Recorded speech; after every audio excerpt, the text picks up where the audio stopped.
Okay, yesterday, when was it? No, the day before yesterday, I went for a swim and there was someone in front of me on a board and I was body surfing, and if I'd kept on the wave, I would have just crashed into him. So I pulled out of the wave and I twinged this muscle in my neck. Now, by coincidence, my wife had been to an acupuncturist who had that day taught her where the pressure point for the neck was, and my wife had a couple of needles and she said, I know exactly where it is and I promise you it won't hurt. And she put the needle into a place in my hand, and the good news, it did relax my neck. The bad news is I went, ow! And it really, really hurt. And my daughter said, what was that? And I said, oh, it just hit a nerve. And she said, what's a nerve? And I realised I didn't know, which is why we're talking to Professor Matthew Kiernan, who's from the Neuroscience Research Australia. Hello, Matthew. Hang on, sorry. Hello, Matthew. Hi, how you going? Good, good. Now, you're on Twitter, aren't you? I am on Twitter. So do you, quickly as a neuroscientist, before we find out what nerves are, have a quick view on whether tweeting actually makes you think better and more? It absolutely does. Good. And it's a critical media. You got to get into it, James. If it makes me think more and better, then the case is being made. There's also now the Journal of Nano, and that's just a pure journal based on tweets. So you can really learn quite a lot in a few minutes. Really? Yeah. Okay. Now, we're talking to another neuroscientist in about 15 minutes, Mark Lewis, who's written a book called Memoirs of an Addicted Brain about his time as a user of drugs, and explains it brilliantly. So I hope you can listen to that if you're interested. But tell me what a nerve is. When my daughter said, when I said it hit a nerve, and my daughter said, what's a nerve? And what should I have said rather than I don't know, actually? Well, I mean, a nerve is part of the whole nervous system. And people often wonder, what's the most important organ in the body? But you can sort of joke around about it, but really the most important organ is clearly your brain. Yeah. And that controls everything we do. You talked about swimming, surfing, pulling out of waves. All of that is signals coming from your brain down through your spinal cord into your arms and legs, activating muscles. But it also does much more than that. It does all these things that we're almost subconscious to or unconscious to, like breathing, controls your heart rate, it controls your stomach and eating, and then in your case, skin. So there are little nerve roots in skin, and when you touch one of those nerve roots, it sends a signal very quickly, and it's sort of equated like a kangaroo jumping along from, the periphery up through to the brain to make you register that something bad is happening here and to pull your hand out of the way. Now, I'm sure the acupuncturist was very good, but, it's giving you a signal to move. Yeah, right.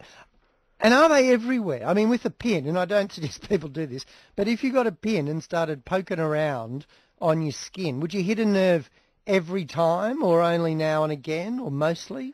Well, every part of the skin is innervated or supplied by nerves. So, yeah, you'll feel it every time, unless there's been damage to a nerve. And then, so why did this needle go into my skin? And it was all fine. Maybe it went a little bit deeper than they normally do. And then, bang, almost like an electric shock. That's exactly it. But I have to say also, some of us have different pain levels, James. Mine's very low. Yeah.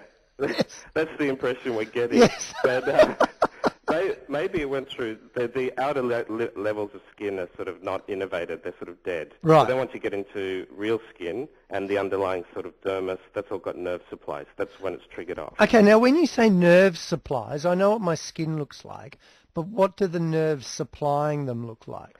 It looks like a spaghetti junction underneath. Like if you got a microscope and looked at it, it's thousands of little lines and tubes of nerves.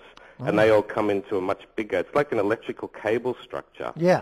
So it's got insulation, which is called the myelin sheath, and in the middle is the axon or the nerve itself, where the signals are passing, and it's all electrical. So we are an electrical being. So if I put an electrode on my brain, I can record continuous activity. If I put electrodes over, skin and so on, we can record these activities. So we are purely electrical structures, but we've evolved. Obviously, we're thinking about it.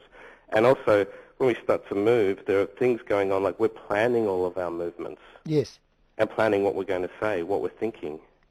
And so it's almost like the skin, that's a layer we can see to keep everything else in, like a big bag. The bones are to help us stand up and move. The muscles too, but the veins to pump blood. But there's another layer that covers all of us, which is the nerves. Absolutely. And what are they? So you've described what they look like, I guess. What are they made of?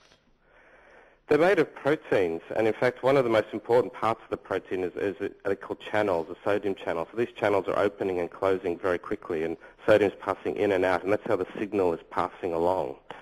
The outer side is the insulation, which is myelin, and that, again, is a protein structure. So it's all a very sort of hardwired protein network. Right, right. And when people have nerve damage, now a nerve it's not just receiving pain, it is basically our sense of touch, isn't it? Absolutely. And it's also a sense of nutrition. So nerves are also an energy supply, and they're passing chemicals down, but also nutritional components. So there's what's called axoplasmic transport. So structures can be passed up and down nerves in a good sense, but also in a bad sense. So if you get toxic exposure, it might travel up through peripheral nerves and into the brain and cause a reaction or an infection. And if you have nerve damage,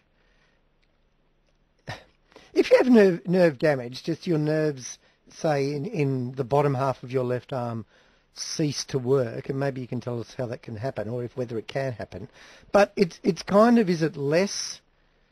Does that mean you can't move your arm, or you can't feel your arm, but you can still move it, or what? So the nerves are divided into two main groups. So there's sensory nerves and motor nerves. And the sensory nerves are more for feeling, and the motor nerves are for moving. Right. And let's say, for instance, you pulled out of the wave and a surfboard fin cut across your arm and cut the nerve. Yeah. So you would have no feeling, or if it was a motor nerve, you wouldn't be able to move the arm below that lesion. And gradually... So are there sort of artery nerves, like there's arteries for blood, main highways? Absolutely. Yeah, I get you. Yep. Yep. And if, the question is it a complete transection or a complete cut? If it's only a partial sort of stretch or a little tear, well, the nerve will repair itself. Yeah. And nerves grow back 1 millimetre a day or 1 inch a month. So if it was like a big area of the nerve affected, then it might take a few months for it to sort of grow back. There's always been this view that nerves are, once you're born with your nervous system, that's all, that you can't change it later on. But there is, as you mentioned, this idea of plasticity. And this is really one of the boom areas of neurosciences at the moment, how can you try and make nerves recover for simple things like cutting them, but also in neurological diseases like multiple sclerosis, motor neurone disease, Parkinson's disease, trying to grow things back, or even after a stroke when a part of the brain is affected, other parts of the brain can basically morph to take over new functions or to serve functions that they weren't meant to do originally. And we have a lot of pathways in the brain that were there when we were basically before we were born and in the first year or two after we're born, and they get gradually subserved by other parts of the brain as we start to mature and start to develop.